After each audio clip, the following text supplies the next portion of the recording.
Là-bas, là-bas, là-bas, là-bas, là-bas, là-bas, là-bas, ça vole. Bombardement en tapis de Saratov. Écarte-toi, mais au moins, il y a des fenêtres. Les soldats russes meurent de faim dans les tranchées. Voilà notre nourriture, un petit sachet de neige. Les simples habitants de la Fédération de Russie n'ont même pas assez pour du pain. Je ne pleure pas à cause des prix. Pendant ce temps, des escortes russes. Ils gagnent suffisamment pour se payer un appartement par nuit. Jamais auparavant, autant d'hommes n'avaient été criés en même temps. Les propagandistes du Kremlin discutent de tout et de rien. Le Honduras est en proie à des démangeaisons sans fin. Mais pas la situation catastrophique du pays. Cela fait 2 jours que j'assiste à des sanglots interminables. Cela, on ne le montrera pas à la télévision russe de Goebbels. N'allez pas à l'armée. Que faire? Ils n'en parleront pas. Dans les journaux de Poutine. Une seule question à vous poser. Pourquoi les anciens combattants ne bénéficient-ils pas de tels avantages? Et On ne s'en souviendra que brièvement dans les actualités régionales. Dans une décharge d'une cour de Tcheliabinsk, on a trouvé un cercueil en zinc. Ici, c'est le mouvement qui parle. Un digeste véridique sur la vie réelle en Russie et ailleurs. On récolte ce que l'on sème. Le monde russe revient en force vers les Russes eux-mêmes. Là, là, là, là, là, ils volent. Tout Saratov est en émoi. Des dizaines d'explosions ont retenti dans la région. On signale des coupures de courant, d'eau et de chauffage.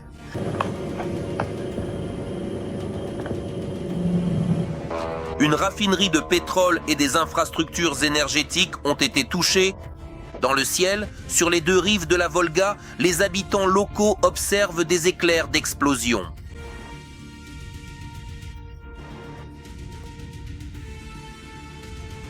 Tout le courage de ce Z-patriote, comme celui des autres patriotes du même genre, s'est évaporé en un instant. C'est seulement lorsque les bruits d'explosion ont commencé à s'approcher tout près de leur maison. Ça vole encore. Va-t'en, azote les fenêtres.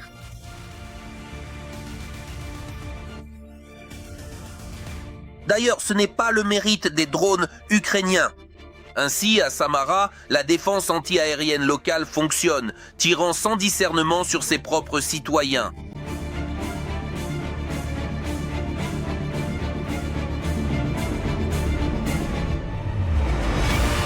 Après une telle scène, les habitants de Saratov se sont rapidement éloignés des fenêtres. Eh bien, Là-bas, tu étais assise. Tu entends comme c'était incroyablement fort. ça grondait. Pour certains, c'est la guerre. Pour d'autres, c'est du travail en 3 équipes payées au double tarif. Après les frappes iraniennes sur les Émirats, la demande pour les escortes russophones à Dubaï a été multipliée par 5, raconte Anna Mukutsa, ancienne animatrice télé de Vladivostok. Jamais autant d'hommes n'avaient été criés d'un coup. Cette période correspond à la basse saison. Et puis, ils se sont enfuis en courant. Comment cette histoire d'incendie, de sirènes et de bombardements a-t-elle commencé? Bref, dès que la nuit tombe, ça commence. Si vous pensez que vous imaginez des choses, vous ne le faites pas. L'ancien allié du Kremlin a simplement changé de lieu de résidence et s'est reconverti dans les services d'escorte à l'étranger. En ce moment, le prix de mes services a grimpé. 1 heure coûte 200 000 roubles. Tous les suppléments sont également disponibles.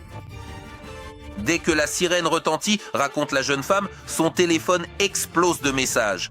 Le plus souvent, ce sont ses compatriotes coincés dans les stations balnéaires qui l'appellent. Cependant, il y en a aussi qui commandent le service directement à l'aéroport en attendant leur vol. En ce moment même, pendant que j'enregistre cette vidéo pour vous, plusieurs clients m'écrivent. Ils attendent leur vol, mais leur vol a été reporté, donc ils patientent. Ils s'assoient et attendent l'argent. Quant à ces Russes qui n'ont pas d'argent, non seulement pour des divertissements à 3000 $ de l'heure, mais même pas assez pour un hôtel miteux aux Émirats Arabes Unis, ils sont obligés de prendre d'assaut les aéroports de l'Est.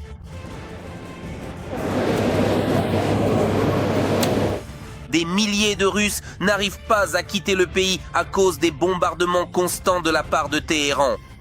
On considère que c'est une chance si le vol n'est retardé que d'une journée. Beaucoup de touristes russes dorment plusieurs jours sur les comptoirs d'enregistrement. Les gars, voilà l'aéroport. Terminal 2, aéroport de Dubaï. Et on m'a donné un billet. Je vais même vous le montrer maintenant. Aujourd'hui, le vol est à 20h. Voilà. Mais le plus ironique dans tout ça, c'est que les Russes fuient et se cachent de leurs propres drones. Ceux-là même assemblés par leurs enfants dans l'usine d'Alabouga. Quoi qu'on en dise, Alabouga prépare à la vie adulte. Et les jeunes qui travaillent 12 heures par jour sont venus ici tout à fait volontairement. Il s'avère que sur les drones Shahed iraniens qui attaquent les gratte-ciel, les hôtels et les oléoducs aux Émirats Arabes Unis, tous les marquages sont en cyrillique. Voilà l'ironie. Alors, comment se passent vos vacances? Vous aimez toujours vivre sous Poutine? Les drones russes au-dessus de votre tête ne vous dérangent pas trop? Bunker prit une profonde inspiration sur la question du soutien à l'Iran, avec lequel le Kremlin s'est pratiquement embrassé ces dernières années. Dans le désert règne le silence à Moscou. La propagande d'État appelle désormais à ignorer les problèmes des autres. J'observe depuis 2 jours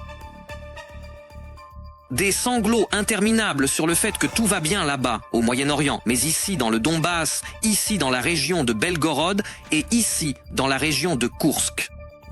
Regardez comme il s'agite dans la poêle, alors qu'hier encore, son attitude était complètement différente. Ce sont les mêmes visages dégénérés qu'il affirmait qu'il n'y a rien de plus important que le Moyen-Orient et que les gens du bunker allaient bientôt y envoyer des troupes. Mais maintenant, tout cela n'est plus qu'une démangeaison pour la propagande. Non, je comprends bien sûr quand le Honduras démange sans arrêt. Quand tu te réveilles le matin et qu'elle te prépare des œufs au plat, tu es assis là à te tourmenter en pensant au destin des sandinistes. Mon pote, on dirait qu'on t'a bien attrapé par le Honduras, vu que tu t'es soudain souvenu de Koursk et de Belgorod.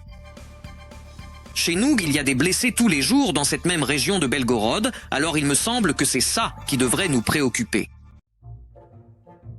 Cependant, en réalité, aucun de vos propagandistes russes, et encore moins les fonctionnaires du Kremlin, ne se soucie de la façon dont vit le peuple. Encore moins à Koursk ou à Belgorod. Tous ceux qui avaient de l'argent ont depuis longtemps fui cette région sinistrée. Les routes ont été les dernières à disparaître de Belgorod.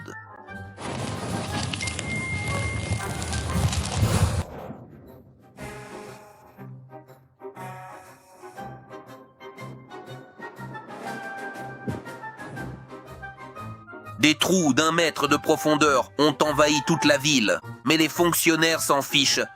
Les gens sont obligés de prendre eux-mêmes des pelles, de boucher les trous avec des déchets et des briques cassées.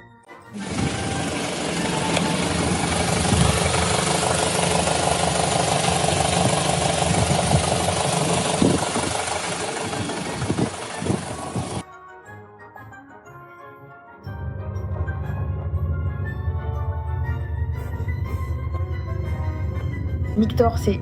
Non, elle reste assise, parce qu'elle était comme ça aussi. Pendant que Belgorod et Koursk redeviennent ce qu'ils ont été pendant la majeure partie de leur histoire, c'est-à-dire un autre marécage, Poutine et ses copains se plaignent non pas d'être embourbés dans les problèmes de la mer Russie, mais en Ukraine. Soyons honnêtes, d'accord? La Russie s'est embourbée en Ukraine. Nettoyons un peu, embourbés. On nous a entraînés là-dedans. En ce moment, on s'en occupe pratiquement, pour ainsi dire. Pour nous, c'est la question ukrainienne. U1. Plus de détails ici. Je me demande qui a déclenché tout ce tapage qui a enterré et brisé des vies. Déjà plus d'1 million et 3 millions de Russes. Vous dites Poutine et vous aurez raison. Mais la propagande de Moscou n'a qu'un seul ennemi, les États-Unis. Notre principal adversaire joue le rôle de médiateur dans les négociations.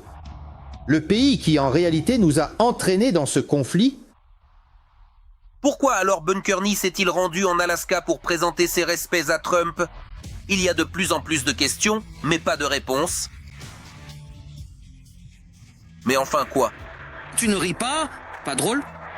Vous n'avez pas compris, hein? C'est la Russie. Russes, notre conseil pour vous, enlevez les nouilles de vos oreilles, arrêtez de croire à la propagande russe et écoutez plutôt vos propres compatriotes qui, par bêtise, se sont retrouvés au front.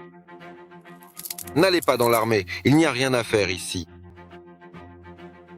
Un homme se plaint d'avoir signé un contrat par bêtise en espérant travailler à l'arrière, mais il s'est retrouvé en première ligne. Voilà comment on vit. Les gens, on est avec les frères dans une tranchée depuis déjà 3 jours. C'est plutôt un terrier qu'un abri, à vrai dire. Mais pour les Ivan russes, selon les généraux du Kremlin, ça suffit largement. Ils ne sont pas exigeants, il n'est même pas nécessaire de les nourrir ou de leur donner à boire. On mange de la neige? Voilà notre nourriture, un petit sachet de neige. Il y a même une petite cuillère, voilà la cuillère, chez nous. C'est ce qu'on mange. Les gars, vous n'avez même pas encore goûté à la neige jaune. Vous n'avez toujours pas compris que les chefs s'en fichent. Que vous mouriez d'une balle ou de faim, ça leur est égal. Pour Poutine et sa bande, vous n'êtes que du matériel consommable. Au sens propre du terme, consommable. Et voici encore un petit soldat de Poutine. Le pauvre a eu la chance de revenir du front en un seul morceau. Mais au lieu de s'en réjouir, il commence à exiger quelque chose de l'État. J'ai une question à vous poser. Pourquoi les anciens combattants ne bénéficient-ils pas de tels avantages? C'est-à-dire qu'ils assurent le transport gratuit, mais dans les cliniques publiques, ils t'envoient directement dans le privé. Nous n'avons aucun privilège. Comme tu es naïf, le pouvoir russe ne t'emmènera gratuitement qu'au cimetière, dans un cercueil ou même jusqu'à la première benne à ordures. Dans une décharge d'une cour de Tcheliabinsk, on a trouvé un cercueil en zinc. Cette étrange découverte a été faite dans la rue Gagarine. Il s'est avéré que le cercueil appartenait à un militaire tué lors de l'opération spéciale. Le corps de l'homme a été ramené dans ce cercueil depuis la zone de l'opération spéciale. Et une telle fin attend chacun de ceux qui signeront un contrat avec le ministère de la Défense de la Fédération de Russie. Je n'ai pas d'autres mots, seulement de la tristesse et du chagrin. Pendant ce temps, le Kremlin fait tout pour entraîner. De plus en plus de gens naïfs sont entraînés dans le mouvement sanglant de Poutine. Après avoir ramassé dans les régions tous les ivrognes, les détenus, les drogués et les miséreux, le chef du bunker s'en est pris à la jeune génération. Cette fois, le dictateur sanguinaire a jeté son dévolu sur les orphelins et les plus démunis. Il est important d'impliquer les adolescents, y compris ceux ayant des problèmes familiaux, dans le mouvement du bénévolat, dans la pratique du sport et dans le travail des associations de jeunesse. Oui, ça fait mal, tes armées de jeunes ressemblent à la Hitlerjugend fasciste. Sauf que les Allemands, au moins, ne touchaient de pas au leur, alors que le nabot dégarni. Les Russes, vous n'en avez rien à faire. Au pire, les femmes en feront d'autres. Et d'ailleurs, elles le feront probablement comme des poules dans un incubateur. En tant que médecin obstétricien gynécologue, je vous le dis, entre 22 et 27 ans. Pendant ces années-là, on peut facilement en avoir 3. Et ensuite, jusqu'à 47 ans, selon votre envie. T'es vraiment stupide, pas médecin? Les Russes ordinaires n'ont pas la possibilité d'avoir des enfants, ce n'est pas une question de désir. À cause de députés comme toi, les adultes eux-mêmes doivent se priver de nourriture d'un salaire à l'autre. Moi vraiment... Je pleure à cause des prix. Je pleure quand je regarde les prix. Après ça, on a juste envie de honte, de rendre son passeport russe et de partir loin de Poutine et de ses copains. D'ailleurs, c'est exactement ce que j'ai fait. Le héros de Saint-Pétersbourg, Khairullah et Badoulaev ont récemment attrapé à main nue, avec Pacha, un enfant tombé d'une fenêtre d'un immeuble.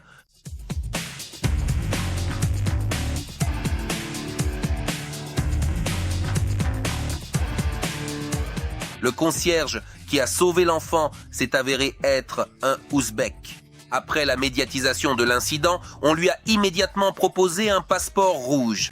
Mais le père de 4 enfants n'était pas dupe et n'est pas tombé dans le piège. En effet, avec la citoyenneté russe, on reçoit automatiquement une convocation pour le front de l'autre côté du périphérique. C'est pourquoi, pour éviter les ennuis, l'Ouzbek a fait ses valises et est parti en urgence pour son Tachkent natal, où il soigne désormais sa main cassée lors du sauvetage de l'enfant.